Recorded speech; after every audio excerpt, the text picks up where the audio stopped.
عاجزي سړی د ژوند سره اشنا کړي. عاجزي سړی د ژوند سره اشنا کړي. تکبر سړی په هر ځای کې رسوا کړي.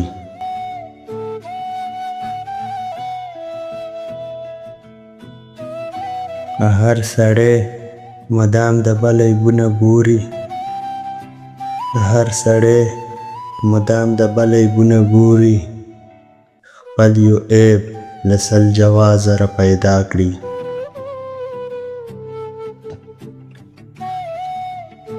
زه چې کله هم نامه د جانان اخلم، زه چې کله هم نامه د جانان اخلم، اشنایي مې دلیلونه وارخطا کړي. هوښیار هغه دی چې فکر د نن وکړي. هوښیار هغه دی چې فکر د نن وکړي. لیونی دی چې غمونه د سبا کړي.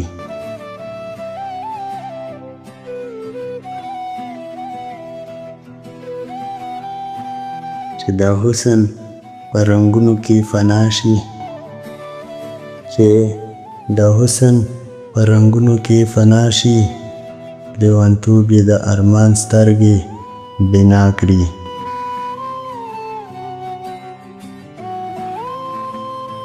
چې د بل انسان په کار نشي لایقه، چې د بل انسان په کار نشي لایقه، څوک به یاد دي په صفت او په دعا کړي.